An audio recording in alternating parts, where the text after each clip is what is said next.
Assalamualaikum warahmatullahi wabarakatuh.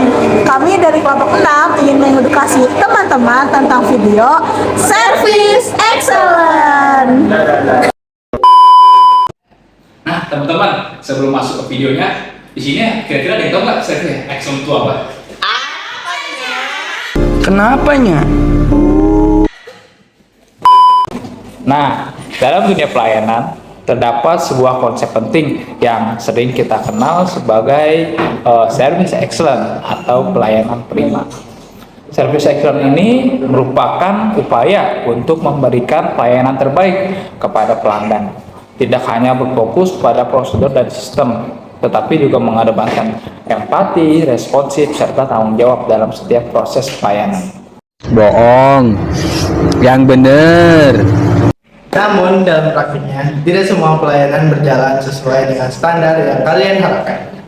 Kesalahan dalam sistem maupun proses pencatatan dapat terjadi, dan dalam situasi tersebut, kualitas pelayanan akan benar-benar diuji. Lalu bagaimana jika pelanggan sudah menjalankan kewajibannya, tapi sistem justru menunjukkan hal yang berbeda? Ya nggak tahu, tanya yang mau tanya saya.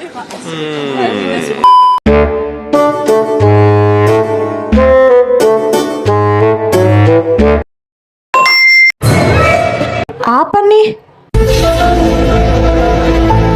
Perasaan waktu itu udah konfirmasi deh. Kok kena denda? Gak bisa nih begini, aku harus protes. 3 days later. Baik ya, ada yang bisa saya bantu?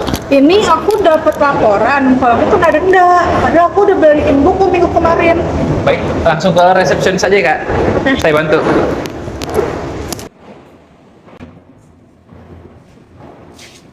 Jangan dulu Kak.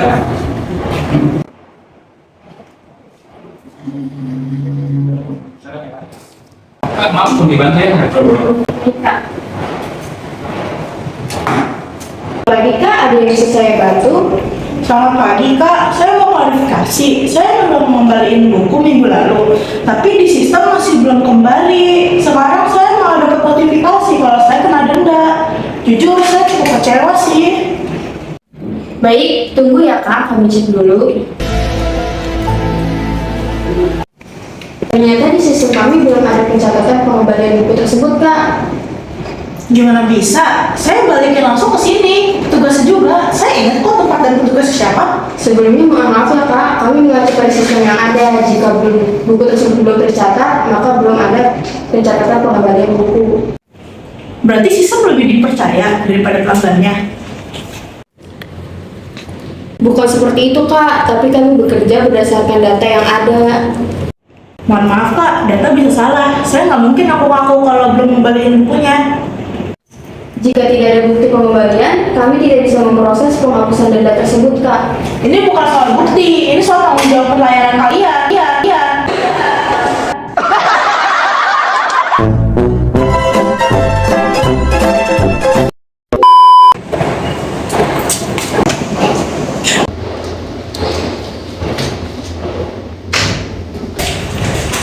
Permisi Kak, saya bantu handle ya. Mohon maaf sebelumnya Kak atas ketidaknyamanannya. Ini kita telusuri dulu, jangan langsung simpulkan.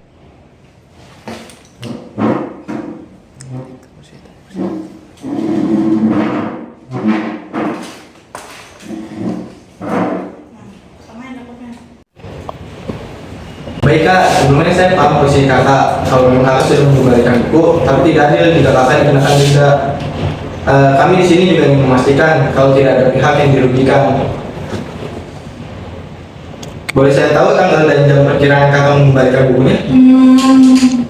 Perkiraan sekitar 1 minggu yang lalu, sekitar jam 1 siang. Oh, oke, baik Kak, terima kasih. Kita coba telusuri dari situ ya Kak.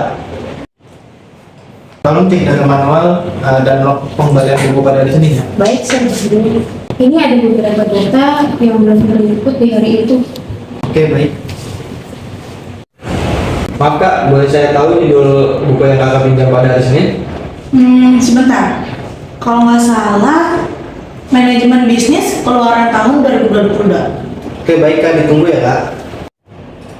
Iya, ini datanya ada, tapi belum terinput ke sistem utama. Oh, oke baik. Nah. Baik Kak, untuk itu kami pastikan denda akan kami hapus sepenuhnya. Selain itu, sebagai bentuk tanggung jawab dari pihak kami atas waktu dan ketidaknyamanannya Kakak, kami juga akan memberikan perpanjangan masa peminjaman gratis buku selama 1 minggu ke depan Kak. Kami juga memberikan akses peminjaman prioritas tanpa antre untuk kunjungan berikutnya Kak. Baik, saya hargai tingkat baiknya. Baik Kak. Kami benar-benar mohon maaf Kak atas kejadian ini. Benar Kak, kedepannya kami akan memperbaiki sistem pencatatan dan memastikan proses pengembalian buku itu tercatat secara real time Kak. Ya udah, semoga nggak kejadian lagi kayak gini. Pasti Kak, ini akan jadi bahan evaluasi bagi kami. Terima kasih Kak sebelumnya. Baik Kak, terima kasih.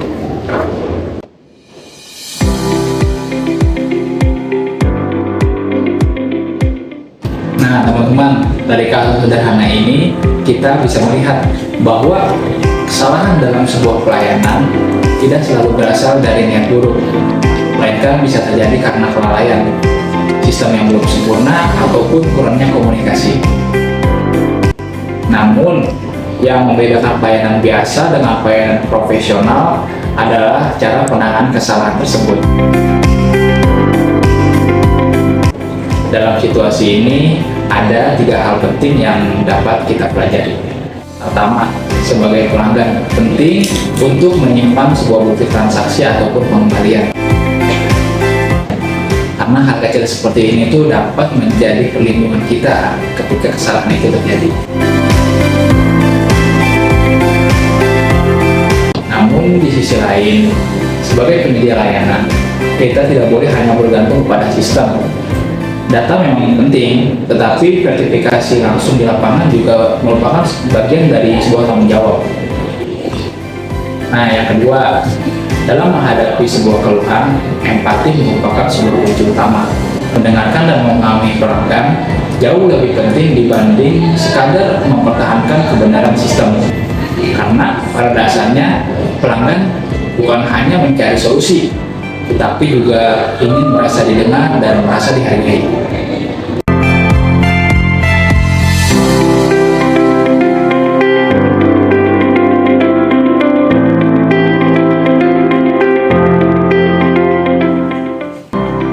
Nah, yang terakhir yaitu yang ketiga, setiap masalah seharusnya tidak dijadikan sebuah ajang perdebatan, melainkan kesempatan untuk memperbaiki kualitas pelayanan.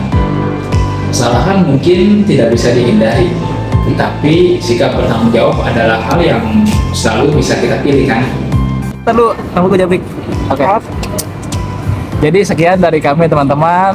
Kami harap video dan materi tentang Service Excellence dengan tema yang berlatar belakang perpustakaan bisa bermanfaat untuk teman-teman semua dan bisa dimengerti. Jadi sampai jumpa, dadah.